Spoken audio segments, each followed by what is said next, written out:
بسم اللہ الرحمن الرحیم۔ باب ایقاع الطلاق، یہ باب ہے طلاق واقع کرنے کے بارے میں۔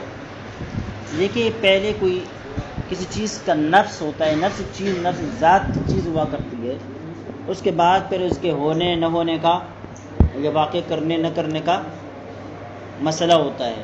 تو پہلے آپ کو طلاق کا تعارف کروا دیا، نفس ذات طلاق کے حوالے سے گفتگو کر دی۔ اب یہاں سے طلاق واقع کرنے کے بارے میں گفتگو کرتے ہیں۔ الطلاق علی الضربین، یہ پہلی بات ہے اس باب کا، اور اس میں طلاق کی قسمیں بیان کرتے ہیں۔ صریح و کنایۃ، طلاق کی دو قسمیں ہیں، ایک طلاق صریح ہے اور ایک طلاق کنائی ہے۔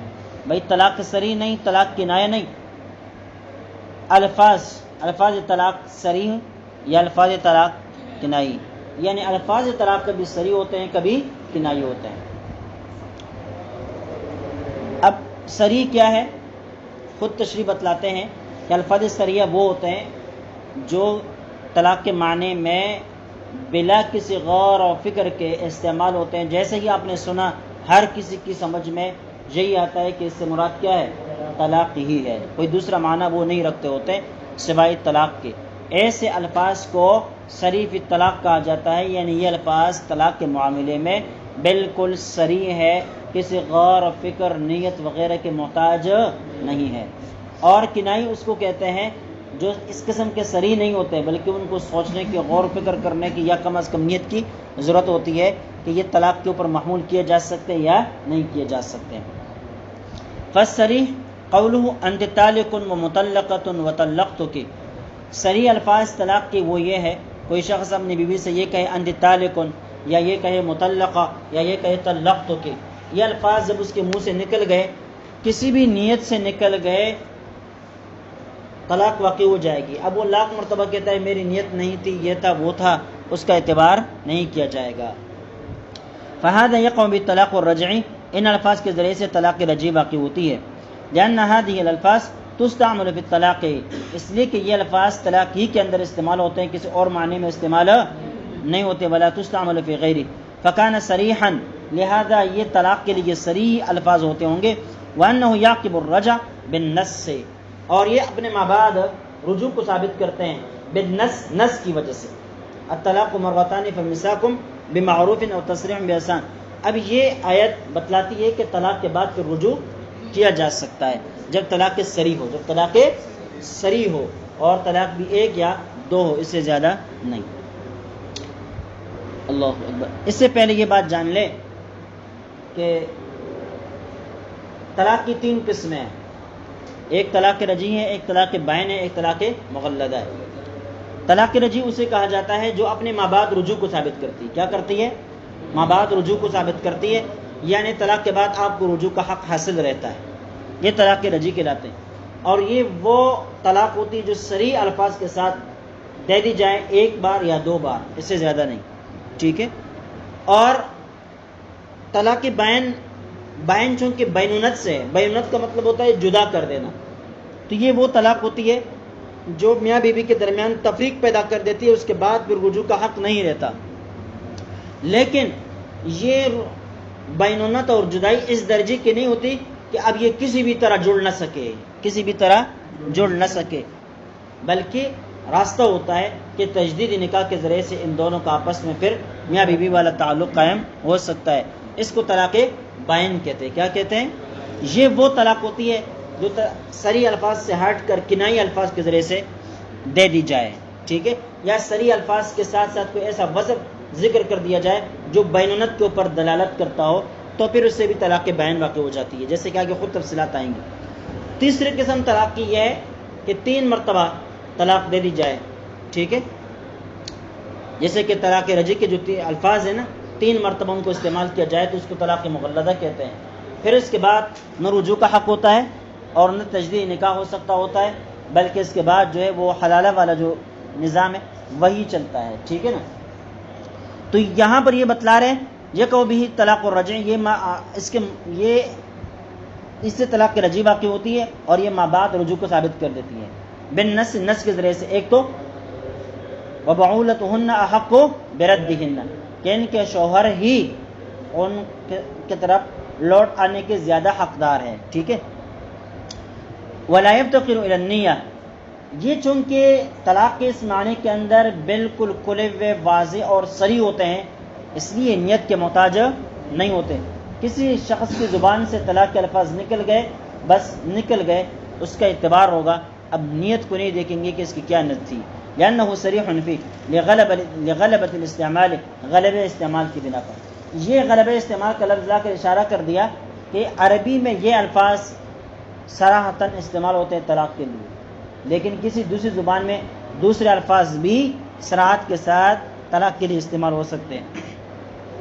لہذا ہر زبان کے جو صریح الفاظ طلاق کے لیے استعمال ہوں گے، اس زبان کے حوالے سے پھر صریح یا کنائی وغیرہ کا فیصلہ کیا جائے گا.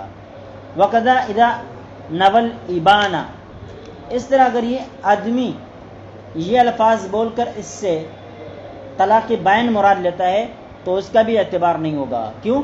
لأنه قصد تنجیز ما علقه الشرع بانقضاء العدة فيرد عليه، کہتے ہیں اس لیے کہ اس نے قصد کیا فوری طور پر اس چیز کے واقع کرنے کا، ما علقه الشرع، جس کو شریعت نے کیا کر دیا ہے، معلق کر دیا ہے، بانقضاء العدة، عدت گزرنے کے ساتھ، فیرد علیہ یا فیرد علیہ، لہذا یہ اس کے اوپر واپس کر دیا جائے گا. کیا مطلب ہے؟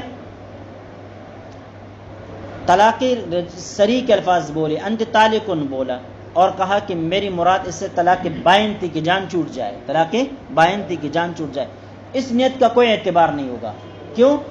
اس لیے کہ شریعت نے انت طالقن والے الفاظ میں میاں بیوی کے درمیان جدائی کو انقضاء عدت کے اوپر معلق کر دیا ہے. جب تک عدت نہ گزر جائے تب تک ان کے درمیان بینونت اور جدائی نہیں آتی، بلکہ شوہر کو رجوع کا حق حاصل رہتا ہے. سمجھے؟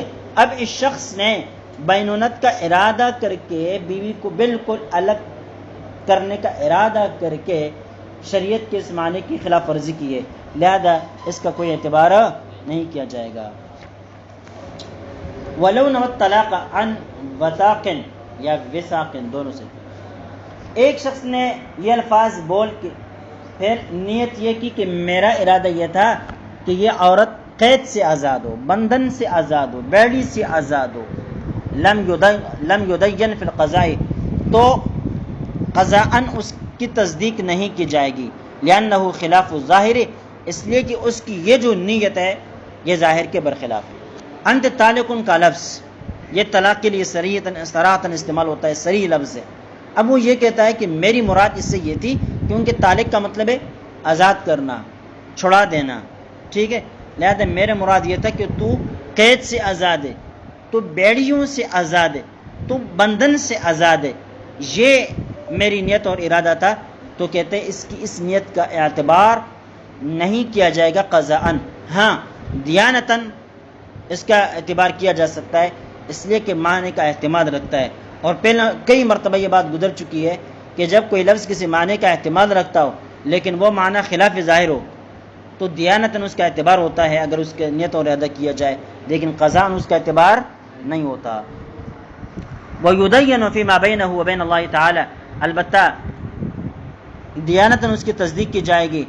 اور دیانتاً کا مطلب یہ ہوتا ہے فی ما بین و بین اللہ تعالی، جو معاملہ اس کے اور اللہ کے درمیان ہے اس معاملے میں اس کے صحیح سمجھا جائے گا. مثال کے طور پر اگر یہ معاملہ مسئلہ عدالت کی طرف لے کر آتا ہی نہیں ہے اور اپنی ضمیر کو مطمئن کر کے کہتا ہے کہ بیوی کو طلاق واقعہ نہیں ہوئی تو ٹھیک ہے، رہتا رہے.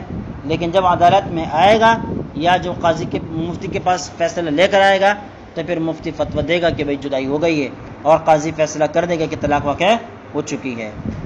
لأنه يحتمل، اس لیے کہ یہ طلاق کا لفظ جو ہے بیڑیوں سے آزادی کا احتمال بھی رکھتا ہے اس معنی کا.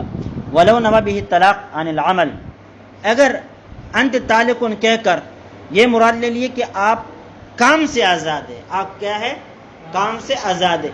کہنے لگا کہ میری مراد یہ تھی کہ میں نے یہ الفاظ اس لیے بولے تھے گویا کہ میں عورت کو بتانا چاہ رہا تھا کہ تو ہر قسم کے کام سے کیا ہے، آزاد ہے. لم يدین فی القضاء ولا فی ما بینہ وبین اللہ تعالی، تو یہاں نہ قضاءً اس کی تصدیق کی جائے گی اور نہ دیانتن تصدیق کی جائے گی۔ دیانتن کا مطلب یہ کہ اگر یہ آدمی قاضی کے پاس اپنا فیصلہ نہیں لے کر آتا، مفتی کے پاس اپنا استفتاء لے کر نہیں آتا، اور قاضی کو ویسے پتہ چل جاتا ہے کہ اس آدمی نے یہ الفاظ استعمال کر دیے تھے اور اب بیوی کے ساتھ رہ رہا ہے، تو کیا ہے؟ جدائی کرا دی جائے گی۔ کیوں؟ اس لیے کہ دیانتن بھی اس کی بات کا اعتبار نہیں، قضاءً بھی اس کی بات کا اعتبار نہیں۔ لأن طلاق لرفع القید، اس لیے کہ طلاق کس لیے ہے؟ قید کو اٹھا دینے کے لیے۔ وغیر مقید بالعمل، جبکہ وہ عمل کے ساتھ تو قید ہے ہی نہیں، عمل کے ساتھ تو قید ہے ہی نہیں۔ وعن ابی حنیفہ انہ یدین فیما بینہ وبین اللہ تعالی، امام ابو حنیفہ رحمہ اللہ کا ایک قول یہ بھی ہے کہ دیانتاً اس کی تصدیق کی جائے گی۔ لأنہ یستعمل للتخلیص، اس لیے کہ یہ لفظ کبھی کبھی چھٹکارا دلانے کے لیے بھی استعمال ہوتا ہے۔ ٹھیک ہے، نبی پاک صلی اللہ علیہ وسلم نے مشرکین مکہ کو فتح مکہ کے موقع پر کیا کہا تھا؟ انتم الطلقاء، تم سب کے سب کیا ہو؟ آزاد ہو، تمہاری جان چھوٹ گئی ہے۔ بات سمجھ میں نہیں ہے؟ تو پتہ چلا کہ طلاق کا لفظ تخلیص کے لیے بھی استعمال ہوتا ہے، اس لیے دیانتاً ایک قول کے مطابق اس کی تصدیق کی جائے گی۔ ولو قال انت مطلقہ بتسکین الطاء، ایک شخص نے اپنی بیوی سے کہا انت مطلقۃ، مطلقہ نہیں مطلقہ، یعنی باب افعال سے اسم مفعول کا صیغہ ذکر کر دیا۔ لا یکون طلاقا الا بالنیہ، تو اس صورت میں یہ طلاق نہیں ہوگی، البتہ اگر نیت طلاق کی ہو تو پھر پڑے گی۔ لأن غیر مستعملۃ فیہا عرفا، اس لیے کہ باب افعال سے اس لفظ کا استعمال طلاق کے اندر نہیں ہے عرف کے اعتبار سے۔ فلم یکن صریحا، لہذا یہ صریح نہیں ہوگا، اور جب یہ صریح نہیں تو غیر صریح الفاظ وقوع طلاق کے لیے نیت کے محتاج ہوتے ہیں، لہذا یہاں پر بھی نیت کی ضرورت ہوگی۔ قال ولا يقع بي الا واحدہ وانما اکثر من ذلك، انت طالق سے ایک ہی طلاق پڑے گی، اس سے زیادہ نہیں پڑے گی، سمجھ گئے؟ وانما اکثر من ذلك، اگرچہ ایک سے زیادہ کی نیت کرے تب بھی ایک پڑے گی، زیادہ طلاقیں واقع نہیں ہوں گی۔ وقال الشافعی یقع ما نوى، امام شافعی رحمہ اللہ فرماتے ہیں جو نیت کی ہے وہی واقع ہوں گی، دو کی نیت کی دو، تین کی نیت کی تو تین، ایک کی نیت کی تو ایک۔ لأنه محتمل لفظی، اس لیے کہ لفظ کے اندر احتمال ہے۔ کیوں؟ امام شافعی رحمہ اللہ فرماتے ہیں کہ بھائی لفظ کے اندر تین کا بھی احتمال ہے، دو کا بھی احتمال ہے، ایک کا بھی احتمال ہے، لہذا اگر وہ ایک کی نیت کرے تو ایک، دو کی نیت کرے تو دو، تین کی نیت کرے تو تین۔ اب اس کے اوپر دلیل کہ لفظ عدد کا احتمال رکھتا ہے تو وہ اس لیے کہتے ہیں فإن ذکر الطالق ذکر للطلاق لغتاً، طالق اسم فاعل کا صیغہ ہے، باب یہ طلاق سے نکلا ہے، کس سے نکلا ہے؟ ہاں طلاق سے نکلا ہے، اور طلاق مصدر ہے، اور مصدر کے اندر جنسیت کا معنی ہوتا ہے، ایک کا بھی احتمال زیادہ کا بھی احتمال رکھتا ہے، جنس مراد ہوتی ہے۔ بات آئی سمجھ میں؟ لہذا یہ حضرات فرماتے ہیں کہ جب کسی نے انت طالقن بولا تو طالقن کی ضمن میں طلاق بھی پایا جاتا ہے، طالقن کی ضمن میں کیا پایا جاتا ہے؟ طلاق بھی پایا جاتا ہے، اور طلاق مصدر ہے جس کے اندر ایک، دو، تین کا احتمال ہوتا ہے، لہذا اس سے جو نکلا ہوا مشتق ہے اس کے اندر بھی احتمال ہوگا، ایک، دو، تین کا احتمال ہوگا۔ کا ذکر العالم ذکر للعلم، جیسے کہ عالم کا ذکر کرنا یہ علم کے ذکر کو مستلزم ہے۔ عالم وہ ہوتا ہے جس کے ساتھ علم کی صفت لگی ہوئی ہو، جس کے ساتھ کیا لگی ہوئی ہو؟ تو طالقن وہ عورت ہوتی ہوگی جس کے ساتھ طلاق کی صفت لگی ہوئی ہوگی، سمجھ گئے؟ تو گویا کہ طالق طلاق پر اور عالم علم پر دلالت کرتے ہیں، ٹھیک ہے؟ اور طالق کا ذکر طلاق کا ذکر ہے، علم عالم کا ذکر علم کا ذکر ہے۔ ولہذا یصح قران العدد به، یہی وجہ امام شافعی فرماتے ہیں کہ اس کے ساتھ آپ عدد بھی لگا سکتے ہیں، انت طالق ثلاثا، انت طالق سنتین، انت طالق واحدہ، اس قسم کے الفاظ آپ استعمال کر سکتے ہیں۔ فیکون نسبا علی التفسیر، اور تمیز کی بنا پر وہ جو عدد آپ لگاتے ہیں وہ منصوب ہوتا ہے، کیا ہوتا ہے؟ منصوب ہوتا ہے۔ تو پتہ چلا کہ اس کے اندر عدد کا احتمال ہے، عدد کا احتمال نہ ہوتا تو پھر اس کے ساتھ آپ عدد لگا بھی نہ سکتے ہوتے، لیکن آپ یہاں کیا کر رہے ہیں؟ عدد لگا رہے ہیں، تو پتہ چلا احتمال موجود ہے۔ ولنا ہم کہتے ہیں انہ نعت فرد، یہ صفت ہے فرد کی، کیا ہے؟ صفت ہے فرد کی۔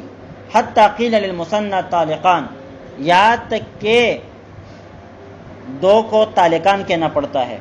وللثلاث طوالق، اور 3 عورتوں کو جو مطلقہ ہو ان کو طوالق کہنا پڑتا ہے. اب بات سمجھ میں نہیں ہے. اگر یہ طالق فرد نہ ہوتا اور یہ فرد کا وصف نہ ہوتا تو پھر تسنیہ کو طالقان نہ کہا جاتا اور 3 کو طوالق نہ کہا جاتا. اب بات آئی سمجھ میں. پتہ چلا کہ طالق یہ مفرد کے لیے وضع ہے. کس کے لیے وضع ہے؟ مفرد کے لیے. نعت وصف مفرد ہے، اس کے اندر تعدد نہیں ہے. فلا يحتمل العدد، لہذا یہ عدد کا احتمال نہیں رکھتا.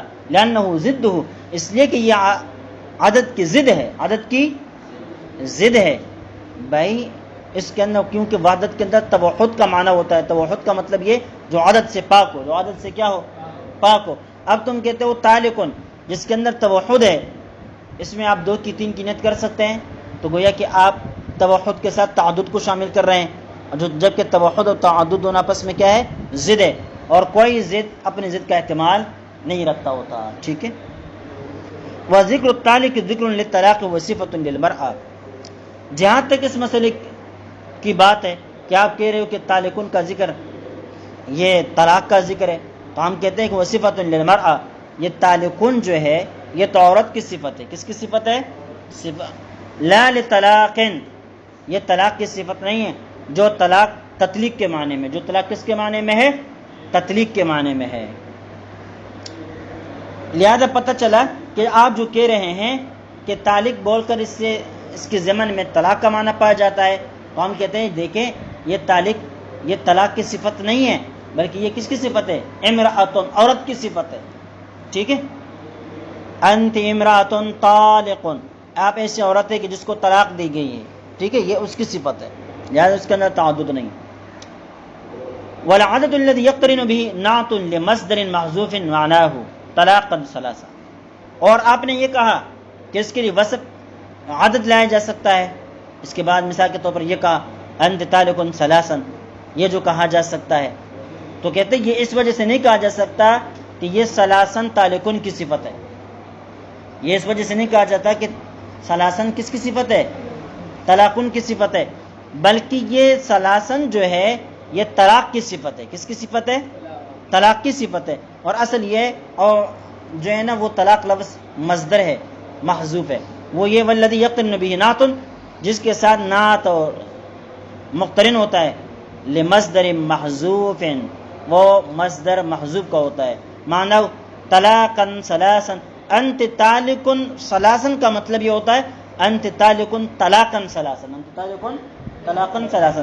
تو یہ ثلاثا طلاقا کی صفت ہے، ثلاثا طلاقا کی صفت ہے. قولک اعطیتہ جزیلا، ابھی کے سوال کا جواب ہے بھائی آپ کیسے کہہ رہے ہیں کہ یہ ثلاثا طلاقا کی صفت ہے؟ آپ ڈائریکٹ اس کو عورت کی صفت بنا دو، طالقن کی صفت بنا دو. کس کی صفت بنا دو؟ طالقن کی صفت بنا دو. تو جواب دے رہے ہیں کہ دیکھیں ان جیسی عبارتوں میں مصدر محذوف ہوتا ہے، ان جیسی عبارتوں میں مصدر محذوف ہوتا ہے، اور اس مقام پر جو صفت ذکر ہوتا ہے وہ صفت جو ہے نا محذوف مصدر کی ہوتی ہے، محذوف مصدر کی ہوتی ہے. جیسے کہ اعطیتہ جزیلا، ای اعطاء جزیلا، کہ میں نے اس کو بہت دیا. تو یہاں جزیل یہ صفت ہے اعطاء کے لیے اور اعطاء مصدر محذوف. تو اس طرح یہاں ثلاثاً یہ صفت ہے طلاق کے لیے اور طلاق مصدر محذوف ہے. ولو قال انت الطلاق او انت طالق الطلاق او انت طالق طلاقا فإن لم تكن له نیۃ او نوى واحدة او سنتين او سنتين فهي واحدة رجعية وإن نوى ثلاثا فثلاثا. ایک شخص نے اپنی بیوی سے کہا انت الطلاق، انت الطلاق، یہ لفظ استعمال کیا، یعنی مصدر کو استعمال کیا. تو مصدر کا اطلاق بھی کبھی کبھی اس مشتق کی جگہ پر ہو جاتا ہے، اسم فاعل کی جگہ پر مصدر کو استعمال کرتے ہیں. جیسے کہ زید عادل، زید عادل کہنا چاہیے لیکن کیا کہا؟ ہاں. او انت طالق الطلاق، یا یہ الفاظ کے دیا انت طالق الطلاق، انت طالق طلاقا کہہ دیا، تو کہتے ہیں فإن لم تكن له نیۃ، یہ الفاظ بول کر اگر اس کی کوئی نیت نہ ہو، او نوى واحدة، یا ایک کی نیت کی ہو، او سنتین یا 2 کی نیت کی ہو، فهي واحدة رجعية، اس صورت میں ایک طلاق رجعی واقع ہوگی. وإن نوى ثلاثا فثلاثا، البتہ اگر 3 کی نیت کر دی تو پھر 3 واقع ہو جائیں گی. کیوں؟ آگے تفصیل آتی ہے. وقوع الطلاق باللفظ الثانیہ والثالثہ ظاہر، کہتے ہیں طلاق کا واقع ہونا دوسرے اور تیسرے لفظ کے ساتھ، یہ تو بالکل ظاہر ہے کہ انت طالق الطلاق وانت طالق طلاقا، ان دو الفاظ کے ساتھ طلاق کا واقع ہونا تو بالکل ظاہر بات ہے. لیکن لأنه لو ذکر النعت وحده يقع بالطلاق، اس لیے اگر وہ صرف اور صرف نعت کو ذکر کر دیتے تو طلاق واقع ہو جاتی. فإذا ذکره وذکر المصدر معه، جب صفت کو ذکر کیا اور صفت کے ساتھ ساتھ مصدر کو بھی ذکر کر دیا، وأنه يزيده وکادة، جو تاکید اور استحکام کو زیادہ کر دیتا ہے، اولا، تو پھر تو بدرجہ اولا طلاق واقع ہوگی، پھر تو بدرجہ اولا طلاق واقع ہوگی. وَأَمَّا وُقُوعُهُ بِاللَّفْظِ الْأُولَى، ہاں پہلے لفظ کے ساتھ طلاق کا واقع ہونا، کون سے لفظ کے ساتھ؟ انت طلاق، انت طلاق، یعنی طلاق کا لفظ بولا، مصدر کا لفظ استعمال کر دیا. اس سے طلاق کیوں واقع ہوتی ہے؟ فَلِأَنَّ الْمَصْدَرَ يُذْكَرُ وَيُرَادُ بِهِ الْاسْمُ، اس لیے کبھی کبھی مصدر ذکر کیا جاتا ہے لیکن اس سے مراد اسم، یعنی اسم مشتق، اسم فاعل یا اسم مفعول ہوا کرتا ہے. یقال رجل عدل ای عادل، بات آئی سمجھ میں؟ فصار بمنزلۃ قولی انت طالق، لہذا انت طلاق کا مطلب یہ ہوگا انت طالق. وعلی هذا لو قال، اسی بنا پر اگر کسی نے اپنی بیوی سے کہا انت طلاق یقع الطلاق به ایضا، اس سے بھی طلاق واقع ہو جائے گی. ولا يحتاج فيه الى النیہ، نیت کی ضرورت نہیں ہے. ويكون رجعیہ، اور یہ طلاق رجعی ہوگی. لما بینا انه صریح الطلاق، اس لیے ہم پہلے کہہ چکے ہیں کہ یہ صریح طلاق ہے. لغلبۃ الاستعمال فی، اس لیے کہ اس لفظ کا زیادہ تر استعمال طلاقی کے اندر ہے. وتصح نیت الثلاث، تین کی نیت کرنا یاد درست ہے. یہ کہا انت طلاق یا انت طلاق یا انت طالق الطلاق یا انت طالق طلاقا، یہ الفاظ بول دیے. کوئی نیت نہیں تھی یا ایک کی نیت تھی تو ایک ہی واقع ہو جائے گی، دو کی نیت تھی تب بھی ایک واقع ہو جائے گی. لیکن اگر تین کی نیت تھی تو پھر تین واقع ہو جائیں گے. تین کی نیت تھی تو تین واقع ہو جائیں گی. کیوں؟ لأن المصدر يحتمل العموم والکثرہ، اس لیے کہ مصدر کے اندر عموم کا بھی احتمال ہوتا ہے اور کثرت کا بھی احتمال ہوتا ہے. لأنه اسم جنس، اس لیے کہ یہ اسم جنس ہے. فيعتبر بسائر اسماء الاجناس، لہذا اس کو تمام دیگر اسماء اجناس کے اوپر قیاس کیا جائے گا. تمام دیگر اسماء اجناس کے اندر کیا ہوتا ہے بھائی؟ جنسیت والا معنی ہوتا ہے، اس کے اندر 1 2 3 4 10 سب کا احتمال ہوتا ہے. اب بات سمجھ میں نہیں ہے، یہاں پر بھی احتمال ہوگا. فیتناول الادنی مع احتمال الکل، لہذا ادنا کو بھی شامل ہوگا لیکن ساتھ ساتھ کل کا بھی احتمال رکھے گا، کل کا بھی احتمال رکھے گا. یوں سمجھ لیجئے کہ جنس کے دو معنی ہوتے ہیں، ایک معنی حقیقی ہوتا ہے، ایک معنی حکمی ہوتا ہے. یا جنس کے مختلف قسم کے افراد ہوتے ہیں، فرد حقیقی اور فرد حکمی. فرد حقیقی وہ جو ایک ہے جس کے اوپر صراحتاً یہ لفظ دلالت کر رہا ہوتا ہے، ٹھیک ہے، اور فرد حکمی اس کے انتہائی افراد ہے. فرد حکمی اس کے انتہائی افراد ہے. لہذا اگر کسی نے مصدر کا استعمال کیا، کوئی نیت نہیں تو ایک والا جو فرد حقیقی ہے وہی مراد لے لیا جائے گا.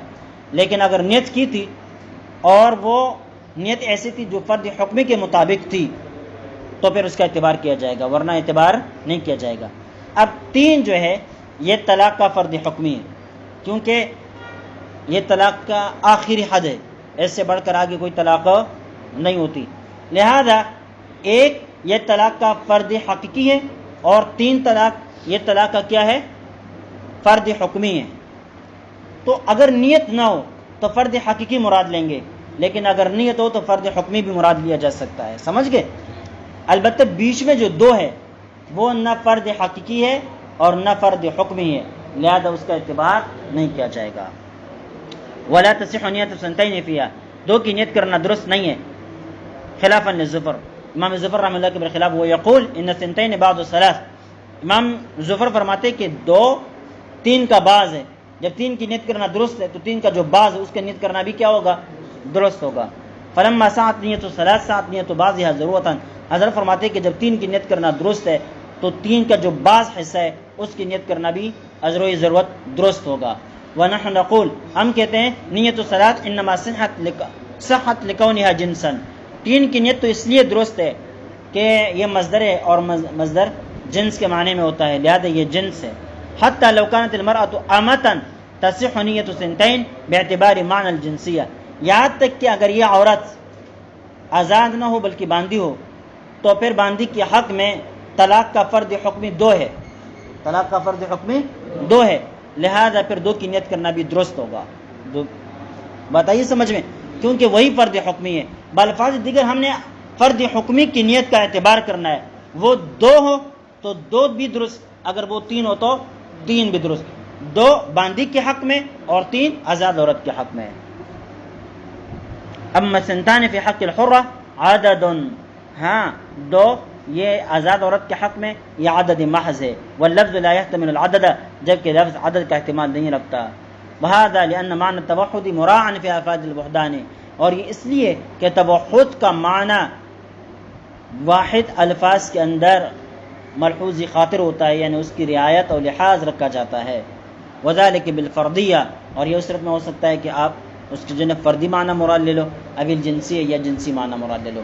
والمثنى بمعزل منهما، جبکہ تثنیہ ان دونوں سے ہٹ کرے، نہ وہ فردیت میں داخل ہے نہ وہ جنسیت میں داخل ہے، لہذا 2 کی نیت کرنا درست نہیں ہوگا۔